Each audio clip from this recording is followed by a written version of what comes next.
Assalamualaikum warahmatullahi wabarakatuh. Apa kabar semuanya? Semoga dalam lindungan Allah Subhanahu wa Ta'ala.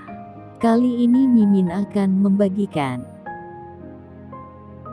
kisah Suhaib bin Sinan, sahabat Nabi yang dermawan tapi kaya raya. Kisah ini dikutip dari detikhikmah.com. Pada suatu ketika, negeri yang menjadi tempat tinggal Suhaib diserang oleh Romawi. Tak hanya menyerang, Romawi juga menawan sejumlah penduduk untuk dijual belikan sebagai budak, termasuk Suhaib bin Sinan. Suhaib bin Sinan adalah anak yang cerdas, rajin, dan jujur. Atas dasar itulah, majikannya tertarik dan memerdekakan Suhaib bin Sinan. Majikannya juga memberinya kesempatan untuk berniaga bersamanya. Suatu ketika, Suhaib bin Sinan dan Ammar bin Yasir pergi ke rumah Arkam. Mereka menuju ke sana dengan penuh keberanian dalam menghadapi bahaya. Suhaib telah menggabungkan dirinya dengan kafilah orang-orang beriman. Pernah diceritakan keadaan yang membuktikan besarnya rasa tanggung jawabnya sebagai seorang muslim yang telah baiat kepada Rasulullah Shallallahu Alaihi Wasallam dan bernaung di bawah panji-panji Islam. Suhaib bin Sinan menjadi pribadi yang keras, ulet, suhud tak kenal lelah, hingga dengan bekal tersebut ia berhasil mengatasi berbagai peristiwa dan menjinakkan mara bahaya.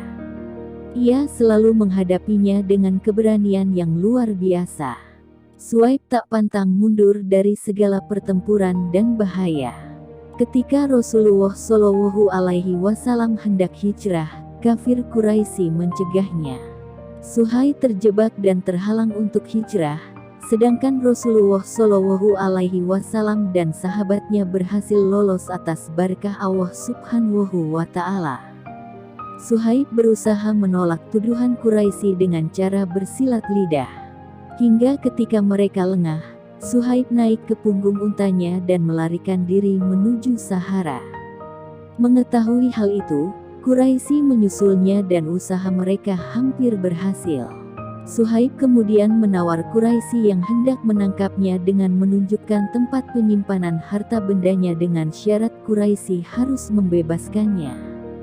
Quraisy pun menerima tawaran itu.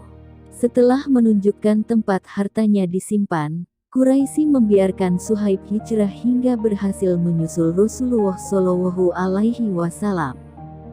Saat itu Rasulullah Shallallahu Alaihi Wasallam sedang duduk dikelilingi beberapa sahabat, ketika dengan tidak diduga Suhaib mengucapkan salamnya.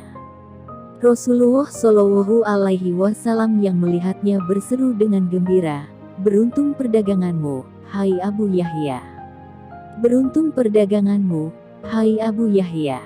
Kemudian turunlah surah Al-Baqarah ayat 207, yang artinya, di antara manusia ada orang yang mengorbankan dirinya untuk mencari ridha Allah. Allah Maha Penyantun kepada hamba-hambanya. Memang, Suhaib menebus dirinya yang beriman itu dengan segala harta kekayaannya. Suhaib tidak merasa rugi sedikit pun karena hartanya tidak begitu berarti baginya. Di samping kesolihan dan ketakwaannya, Suhaib adalah seorang periang dan jenaka. Suhaib juga merupakan sosok yang pemurah dan dermawan. Suhaib membelanjakan tunjangannya dari Baitul Mal untuk di jalan Allah Subhanahu wa Ta'ala. Uang itu ia gunakan untuk membantu orang yang kemalangan dan menolong fakir miskin dalam kesengsaraan. Ketika Umar bin Khattab radhiyallahu anhu dipilih sebagai imam sholat kaum muslim, beliau memilih 6 sahabat untuk mengurus pemilihan khalifah baru. Khalifah kaum muslimin biasanya menjadi imam dalam sholat-sholat mereka. Saat ruhnya yang suci hendak menghadap Allah Subhanahu wa Ta'ala, Umar bin Khattab radhiyallahu anhu kemudian memilih Suhaib bin Sinan radhiyallahu anhu sebagai imam kaum muslimin menunggu munculnya khalifah baru. Maka peristiwa ini merupakan kesempurnaan karunia Allah Subhanahu wa Ta'ala terhadap hambanya yang solih, Suhaib bin Sinan. Demikian yang bisa kami sampaikan.